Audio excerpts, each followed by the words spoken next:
पनडुब्बा, the water demon. अगर कोई आपसे किसी नदी या तालाब के किनारे थोड़ी सी शराब या एक बीड़ी मांग ले तो आप क्या करेंगे?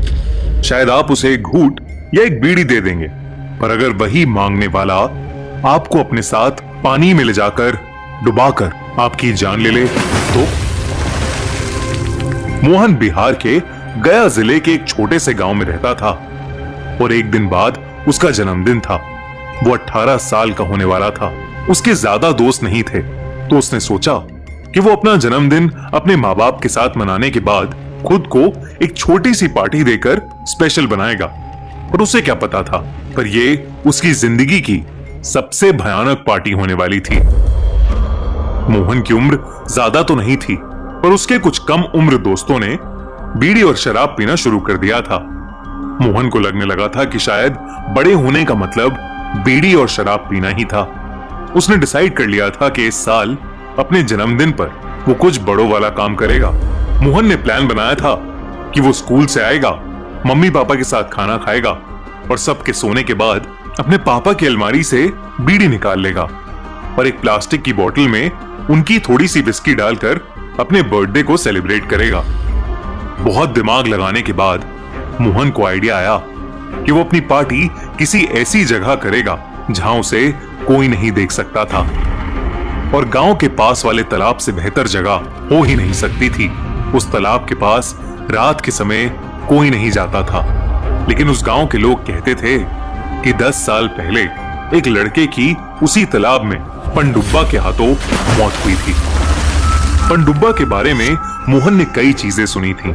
कोई कहता था कि पनडुब्बा उस तालाब में रहने वाला एक राक्षस था, तो कोई कहता था कि अगर उस तालाब के पास कोई जाता है तो कोई जानवर जैसी चीज उसे पानी के अंदर खींच लेती है। पर मोहन इन सब बातों में नहीं मानता था। उसे लगता था कि ये बस बच्चों को डराने के लिए बनाई हुई कहानियां थीं। फाइनली मोहन का जन्मदिन आ गया और वो अपने प्लान के मुताबिक पहली बार इतनी रात में घर से बाहर निकलकर उस तालाब के पास जा रहा था। रास्ते में एकदम अंधेरा और गहरी शांति थी। मोहन अपने फोन की टॉर्च ऑन कर खेतों के बीच से जा रहा था, जहां उसे बस अपने कदमों और झिंगुरों की आवाजें आ रही थीं। तभी उसे अपने सामने वो तालाब दिखा। मोहन के अलावा वहां दूर दूर तक कोई नहीं था। उस तालाब पर सन्नाटा छाया हुआ था। मोहन को थोड़ा डर तो लग रहा था, पर उसने अपने डर को अपने अंदर समेटा और तालाब के किनारे बैठ गया। वो नहीं चाहता था कि उसे कोई भी वहां देख ले, इसलिए उसने अपने फोन की टॉर्च भी ऑफ कर दी। हर तरफ केवल अंधेरा था, बस चांद की रोशनी थी जो उस तालाब पर पड़कर आसपास फैल रही थी। तालाब के पानी की शांति के साथ दूर दूर तक बस झिंगुरों की ही आवाजें आ रही थीं। मोहन ने बड़े ही आराम से प्लास्टिक की बोतल खोली और विस्की का पहला घूंट लिया, और तभी उस तालाब की शांति में एक हलचल हुई। मोहन ने पीछे मुड़कर देखा तो वहां कोई नहीं था। उसे लगा कि कोई तालाब का मेंढक या मछली होगी, तो उसने उस पर ज्यादा ध्यान नहीं दिया। पर अब अपनी जेब से एक बीड़ी और माचिस का डब्बा निकाला। उसने बीड़ी अपने मुंह में रखी और जैसे ही उसने माचिस जलाई, उस आग की रोशनी में उसे अपने पास कुछ दिखा। उसने माचिस की लौ को साइड में किया, पर अब वहां कोई नहीं था। उसे लगा कि ये सब उसके मन का डर है, तो उसने विस्की का एक और घूंट लिया, फिर आंखें बंद की और वहीं लेटकर बीड़ी पीने की कोशिश करने लगा। अचानक उसे महसूस हुआ कि ठीक उसके मुंह के पास कोई है, जिसकी सांसें मोहन के चेहरे पर आ रही थीं। मोहन ने आंखें खोली तो उसे 2 चमकती नीली आंखें दिखीं, जिसे देखकर वो घबरा उठा। वो डर के मारे झटपटाया तो वो नीली आंखें उससे थोड़ा पीछे हो गईं। मोहन घबराहट के मारे वहां से उठा और अपनी टॉर्च जलाकर उसने देखा कि उसके बगल में एक बहुत ही अजीब सा जीव बैठा था, जिसका पूरा शरीर काई से भरा हुआ था। उसके हाथ और पैर दोनों उल्टे थे, नाक बेहद बड़ी और लंबी, बड़ी बड़ी बाहें और 2 हाथी जैसे धारदार दांत थे।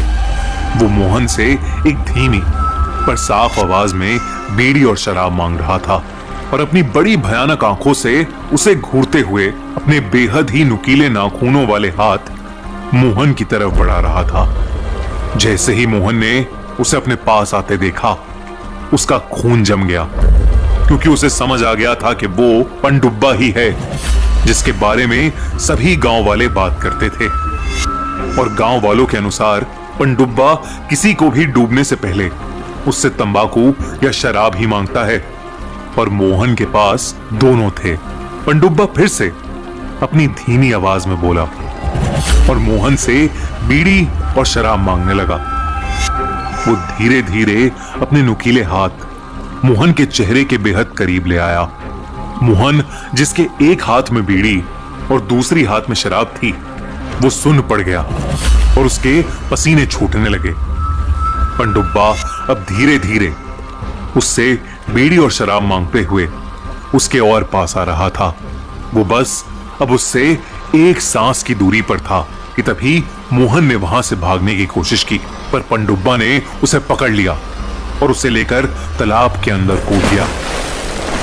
मोहन को आखिरी चीज जो महसूस हुई वो ये थी कि पनडुब्बा उसे तालाब के सबसे गहरे हिस्से में ले जा रहा है और उसकी सांस धीरे धीरे खत्म हो रही है।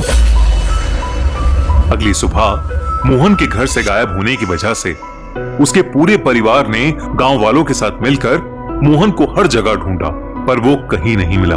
फिर जब सब हिम्मत करके तालाब के पास गए तो उन्होंने देखा कि तालाब के किनारे एक प्लास्टिक बोतल और बस एक आधी बुझी हुई बीड़ी पड़ी थी, और उसी तालाब के बीचों बीच एक लाश तैर रही थी जिसके मुंह, आंख और नाक सब तालाब के गंदी काई से भरे हुए थे। वो लाश और किसी की नहीं बल्कि मोहन की ही थी। मोहन की लाश को देखकर सबको यकीन हो गया कि उसका ये हाल और किसी ने नहीं बल्कि पनडुब्बा ने ही किया था। बिहार में कई इलाके ऐसे हैं जहां लोग पनडुब्बा के भूत से डरते हैं। अक्सर जो इंसान तालाब में डूब कर मर जाता है उसकी आत्मा को मुक्ति नहीं मिलती और वो पनडुब्बा बन जाता है। कहते हैं कि वो तालाब या नदी के किनारे वाले हर तंबाकू या शराब पीने वाले इंसान से अपनी शराब और तंबाकू की तलब पूरी करने की मांग करता है और फिर उसी इंसान को पकड़कर पानी में डुबाकर जान से मार देता है।